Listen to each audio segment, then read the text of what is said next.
We've had a lot of Manchester United chat, so time to balance things out. Delighted to say Harriet Prior from the Anfield Wrap is on the line. Morning, Harriet. Morning everyone. I was just thinking about our chat this morning and thinking about the comments from Jamie Carragher last weekend. I think it was from him where he was talking about Liverpool fans drinking in what's going on at the minute.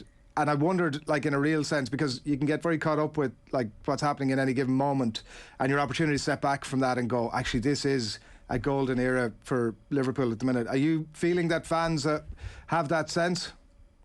Yeah, absolutely. I think after the United game at the weekend, everyone tried to just take the evening and the day after to just be like, God, we are so lucky to be witnessing this team and witnessing the players in this team with this manager and everything that he has achieved. I think, like you said, it's sometimes really easy to get caught up in the next game and what's coming next and looking ahead. And ultimately, like Pep Linders said the other day, it's just 3 points. We just go there to get the 3 points. But for us as fans, it's so much bigger than that. And we're really excited and we're really cherishing it. And we know that it's not going to be like this forever. So I think, yeah, trying to drink it in every moment. I think there was a lot of drinks drunk as well on Sunday night. I presume drinking it in means rewatching the game about 20 times.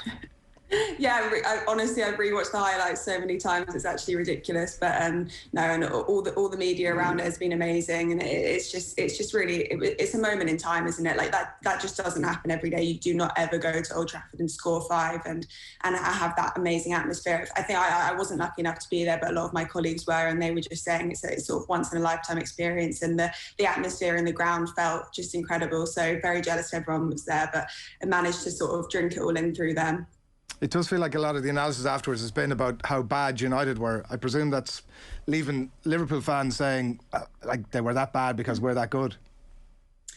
You know what, that they can have their conversations around what's happening in their team. I think for us, we're just trying to focus on ourselves because we know the incredible talent that we've got in the team at the moment. I mean, you can't look at Mo Salah and say that he wasn't incredible, scored a hat-trick, best player in the world right now. We're incredibly lucky that he's playing under us. And I think there's so many standout performances. And if you look on Sunday throughout the team and you're looking at players that were brought in, like Konaté, and you're expecting them to maybe have an off day, and he just absolutely smashes it on only his 2nd or 3rd Premier League appearance. And then, you know, there was changes in midfield as well, and every single one of them stepped up and showed what they're capable of, and that's all we can ever ask for as fans. And I think, yeah, a lot of the time people reflect and say Manchester United were really bad.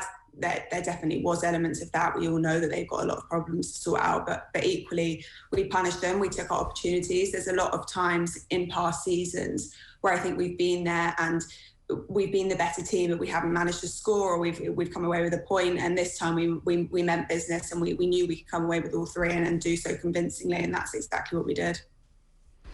You mentioned Konaté. He looked so settled, didn't he? Like, and it was. I know we had live commentary of the game. There was a lot of chat in advance about him starting and whether it was a bit of a brave move from Klopp. It looked as if it was a good call, but just in relation to the stack of players that are available now in that position, when you look at Phillips, Matip, Gomez, is he seen now as Konaté as a long-term foil there for Van Dijk, or what's the thinking about the potential that this guy can reach? Yeah, I think ultimately him coming in on Sunday shows the trust that Klopp has in him, and also shows that he really sees the potential that he has. And I think we all can see that. And also, obviously, he's got a big height advantage in those games where you kind of need it. So I think that was maybe why he was brought in as well. I don't think anyone's looking at him as a Van Dijk replacement yet. I think he's a really, really great option to have, because we know, obviously, the problems we had last season with our centre-backs. And I think at the moment, Van Dijk and Matip is definitely the preferred duo, and they're the ones that seem to be getting the most games. But to be able to have other really incredible centre-backs that you don't even sort of recognise the difference coming in is really great, because last season we definitely didn't have that luxury. So I think he's one that definitely needs a few years under Klopp, but honestly amazing already, and just shows such drive, such confidence. I mean, playing against Ronaldo, and he didn't even look phased. So yeah, I think a lot of us were very impressed with his performance. It obviously doesn't matter a whole pile now, but how did you feel when you saw the team sheet last week, Harriet, and that midfield in particular? Like, obviously things, all's well that ends well in the context of last weekend. At the same time, are you looking at that midfield and thinking to yourself, how far can this take us into the season? Or are you saying to yourself, it actually doesn't matter, the way the defence is playing, the way the front 3 are playing, any sort of midfield combination can slot in and do an incredible job for this team? Look, I think it's really great thing when Klopp proves that we know next to nothing about football, because I love it when you look at the team sheet and you go on Twitter and everyone's having conversations about why we're going to lose, why it's not going to work, and then obviously we go into the game and it works better than it has done all season. So I think the midfield, obviously with Firmino out, we were concerned. He's such a good holding midfielder, and he does so well in that position that he is unique in the way he does that. And without him, I think sometimes we struggle. Obviously, we had the sort of injury blows out the weekend with Milner and Keita going off.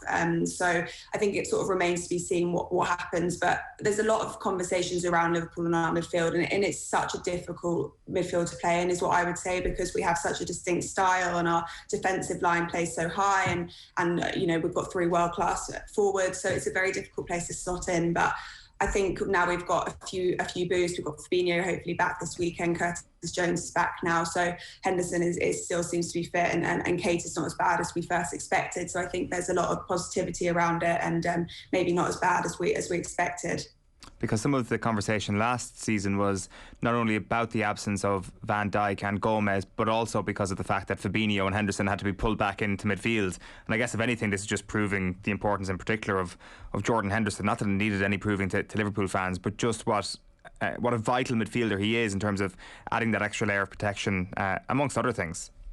Oh, absolutely. I think you saw last season when both him and Firmino were pulled back into the defence that nothing else worked. It threw the whole balance of the team off. And even when we had Nat Phillips and Reece Williams in there and we were able to play Henderson and Firmino in their correct positions, it all linked a little bit better. I mean, that Henderson assist at the weekend, if any other player that had been sort of world-class rated had made that, everyone would be talking about it. And we all absolutely are, because it was unbelievable. And he just goes under the radar a lot, and I don't think he necessarily minds that, because he knows his role is bigger than himself, and it's putting the team first, and that's what he always does. But his leadership skills and the presence that he has in the dressing room and on the pitch can't be underestimated, because he's such a huge figure in that team, and we've seen a lot of times when he doesn't play, the whole team suffers. So he is such an integral part of that, and yeah, definitely he's been in form. He wasn't the weekend, and long may it continue.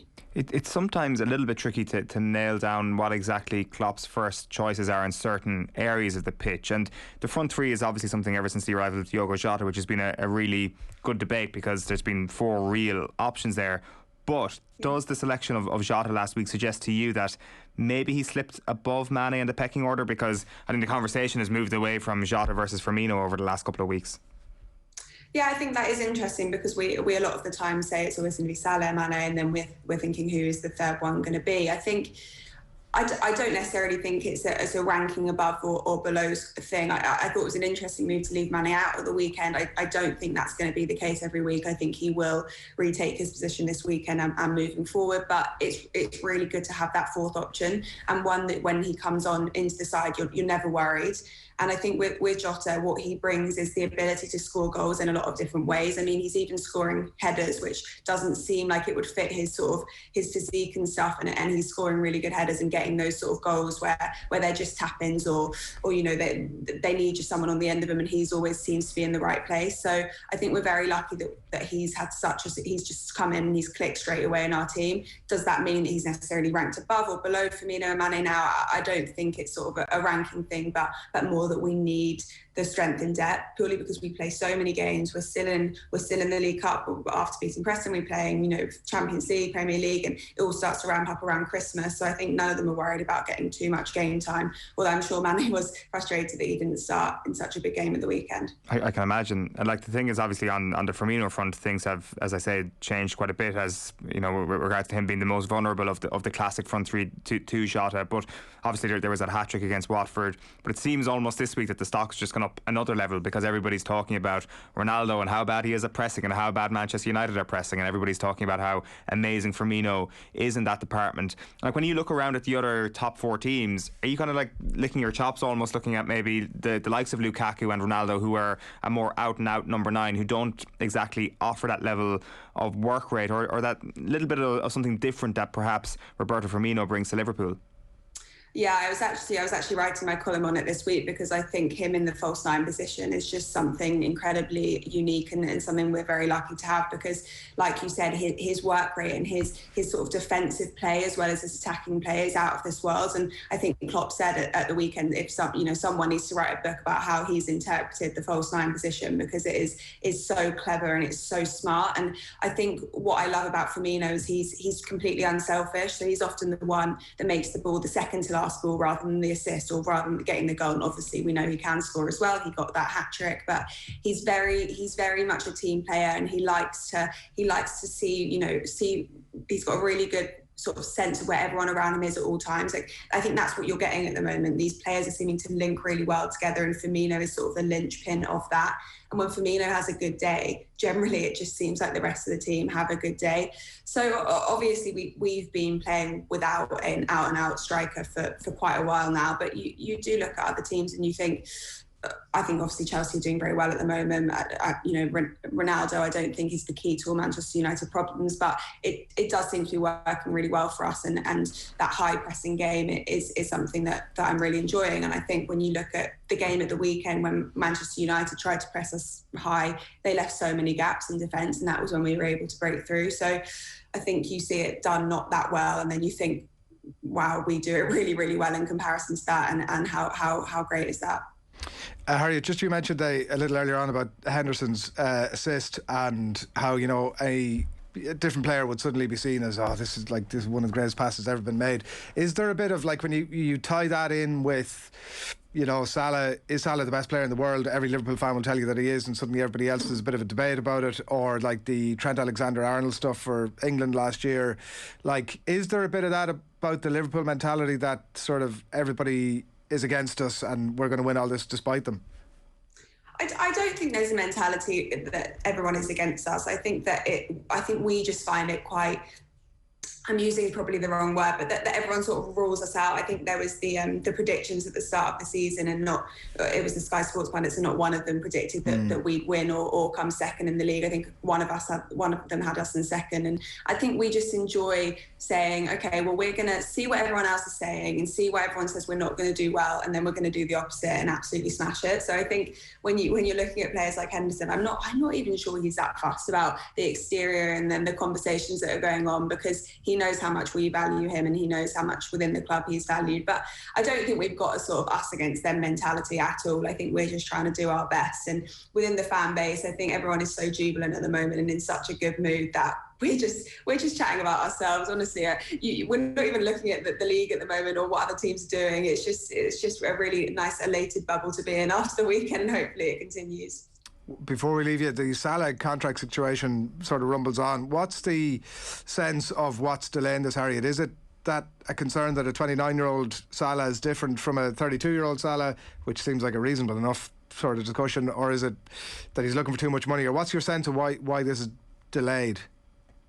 I think we always knew that this would maybe be the one that's a little bit harder to get over the line. Look, I don't think a 32-year-old Salah is a 32-year-old normal footballer, because he's 29 now and he just seems to be coming into the form of his life, and I think he's got many, many years left at the top of his game. I think ultimately we know there's a lot of different expectations that need to be met, and from his team and from Liverpool's side and what FSG wants to do. So, I mean, I personally am not aware of, obviously the internal conversation or anything like that, but I just hope it gets sorted, and I think all Liverpool fans want to see it get sorted really soon. And when he's coming out and saying, he wants to end his career at Liverpool and he wants to stay with us as long as possible, that only lights our sort of fire even more. So yeah, I think it will go over the line. I think it is just taking time because they need to all agree terms. I think there's a sense of discomfort maybe from FSG's end or the club's end that, changing the pay structure and everything like that. But ultimately, when you have a player like Salah and someone as good as that,